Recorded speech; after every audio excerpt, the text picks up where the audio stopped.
Hello అండి, welcome to my channel daily life snaps Telugu.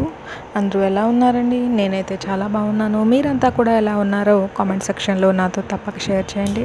ఈరోజు మన రెసిపీ వచ్చేసి బనానా మిల్క్ షేక్ అండి. చేసుకోవడం చాలా సింపుల్, అలాగే మన ఇంట్లో ఉన్న వాటితోనే అన్నీ మనం చేసేసుకోవచ్చండి. మనకి టేస్ట్ కూడా అయితే చాలా బాగుంటుందండి. పిల్లలకైతే ఇది ఫేవరెట్ అని చెప్తాను నేనంటే. ఎందుకంటే ఇది పిల్లలకి ఎప్పుడు అడిగినా కూడా వద్దు అనే మాట అంటే పిల్లల నోటి నుంచి రాదండి. అంత ఇష్టపడతారు బనానా మిల్క్ షేక్ అంటే, అంత టేస్టీగా ఉంటుందండి మనకి.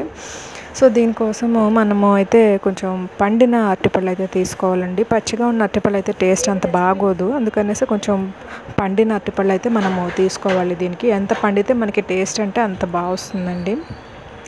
సో నేనైతే ఇక్కడ 2 అరటిపళ్ళు అయితే తీసుకున్నానండి. 2 అరటిపళ్ళు తీసుకొని మనం ఇలా తొక్క తీసుకొని, మనం తొక్క అయితే పూర్తిగా తీయకూడదండి. తొక్క పూర్తిగా తీయకుండానే చూడండి, వీడియోలో చూపిస్తాను ఆ విధంగానే మనము కట్ చేసుకొని వేసుకోవాలండి. బనానా కట్ చేయాలంటే ఈ విధంగా అయితే కరెక్ట్ ప్రాసెస్ అండి బనానా కట్ చేయడానికి. సో ఇలాగ మనము సగం తీసి ఇంకా మిగతా సగం ఉండగానే మనము చాకుతో అయితే కట్ చేయాలండి. చూడండి, మొత్తం అయితే తీయకూడదు, అది ఇక్కడ నేను చూపిస్తున్నాను మీకు. సో ఇలా ఒక పక్క ఇలా ఉండగానే మనము చాకుతోనైతే చిన్న చిన్న పీసెస్గా అయితే కట్ చేసుకొని మిక్సీ జార్లో వేసుకోవాలండి. సో ఇలాగ మనం చిన్న చిన్న పీసెస్గా కట్ చేసుకోవడం వల్ల మనకి స్మూత్గా అయితే వస్తుందండి మన మిల్క్ షేక్ అన్నది. చూడండి, ఇలాగ పీసెస్గా అయితే కట్ చేసుకోవాలి. ఇలాగ అరటిపండు తొక్క మీదే మనం కట్ చేసుకోవడం అన్నది, అరటిపండు కట్ చేసుకొని కరెక్ట్ అయితే ప్రాసెస్ అండి ఇది. సో చాలామంది ఏంటంటే తొక్క పూర్తిగా తీసేసి దాన్ని ప్లేట్ మీద పెట్టి, లేకపోతే మన ఏమంటారు ఏమన్నా గిన్నెలో పెట్టి అలా కట్ చేస్తారండి. అది కరెక్ట్ కాదు అలా కట్ చేయడము. సో ఇలాగ తొక్క మీద ఉండగానే అది కట్ చేసి వేసుకోవడం అనేది కరెక్ట్ ప్రాసెస్ అండి. సో ఇలాగ అరటిపండు అయితే మనం మిక్సీ జార్లో అయితే కట్ చేసి వేసుకున్న తర్వాత ఒక స్పూన్ అయితే, ఒక పెద్ద స్పూన్ నేను షుగర్ అయితే యాడ్ చేశాను. సో ఆల్రెడీ అరటిపండు తీయగానే ఉంటుంది కాబట్టి మనం ఇందులో షుగర్ అయితే ఎక్కువగా వేసుకోవాల్సిన అవసరం అయితే ఉండదు. కొంచెం షుగర్తోనే మనకి బనానా మిల్క్ షేక్ అనేది చాలా టేస్టీగా అయితే అయిపోతుంది.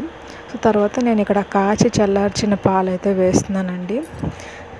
మీకు కావాలంటే ఫ్రిడ్జ్లో అయినా పెట్టుకోవచ్చు, లేదా రూమ్ టెంపరేచర్లో ఉన్న పాలైనా యూస్ చేసుకోవచ్చు అండి.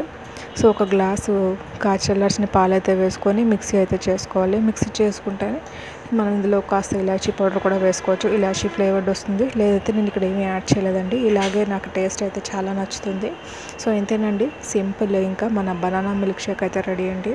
సో దీనికి ఓన్లీ అరటిపళ్ళు, పంచదార, కాచి చల్లార్చిన పాలు అయితే చాలండి. ఇంకా మనకి బనానా మిల్క్ షేక్ అయితే రెడీ అయిపోతుంది.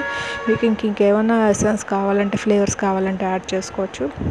సో ఏమీ యాడ్ చేయకుండానే మనకి చాలా టేస్టీ మిల్క్ షేక్ అయితే రెడీ అయిపోతుందండి. సో ఇదండి ఇవాళకి నా వీడియో మీకు ఎలా అనిపించింది అనేది, నా రెసిపీ ఎలా అనిపించింది అనేది కామెంట్ సెక్షన్లో తప్పక షేర్ చేయండి. అలాగే నా ఛానల్ సబ్స్క్రైబ్ చేయండి.